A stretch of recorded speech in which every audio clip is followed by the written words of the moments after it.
Hi everyone. So far in our series on true worshippers, we've seen how the Father is looking for true worshippers who bear much lasting fruit that glorifies Him and demonstrates that they are followers of Christ. We've touched on the need to produce fruit and the nature of the fruit we are to bear. But to really understand what this fruit is and how we can produce it, we must study the life of Christ. Clearly Jesus modeled what He expected of His disciples, so the question is, what abundant and lasting fruit did Jesus bear here on earth, and how did He produce it? Let's take a look.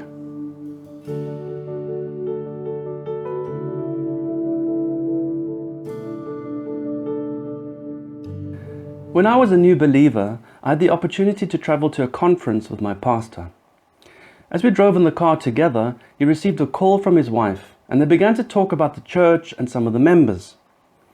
As I listened to their conversation, I realized that these people really lived what they taught, and that God was at the center of their lives. I was deeply impressed and so grateful for what I had been allowed to witness. In a similar way, Jesus had taught His disciples in John 15 about bearing fruit. But then in John 17, He allows them to witness a really personal and intimate conversation He has with the Father. As the disciples watched and listened, they would have realized that Jesus was demonstrating what He had been teaching them previously. John 17 is a wonderful revelation of what it means to be a branch. As you read it, you can just imagine what the disciples must have felt like. It must have been like on the Mount of Transfiguration, when Peter, James and John witnessed the glorious interaction Jesus had with the Father in their presence.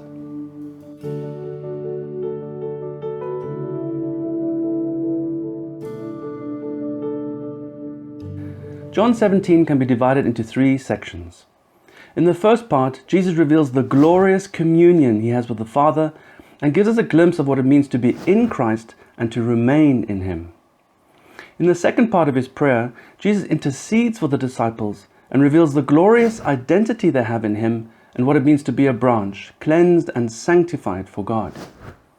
Then in the third part of His prayer, Jesus reveals His glorious purpose, His passion and desire for the lost and the church that demonstrates what we have been chosen and appointed for.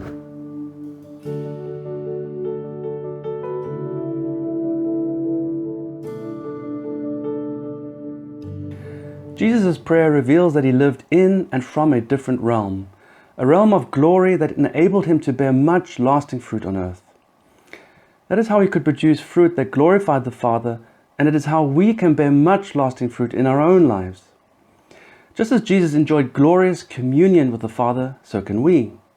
Through faith in Christ, we have access to unbroken communion with the Father that enables us to remain in Him. Just as the Son was set apart and sent into the world to finish the Father's work, so we have received a glorious new identity in Christ and have been chosen, appointed, and sent into the world to reveal Jesus. And finally, just as Christ lived to fulfill God's glorious salvation purposes, so we can live from Christ's finished work and pursue His passion and desire for the lost and the church. This is the glory of the branch that Jesus demonstrated with His life and that the disciples got a glimpse of in John 17.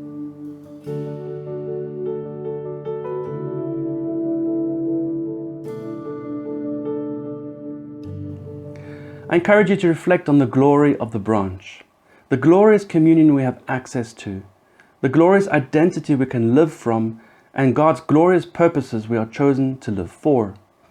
It is as we live by faith in this glorious truth that we will bear much lasting fruit that glorifies the Father and demonstrates that we are true worshippers who belong to Christ.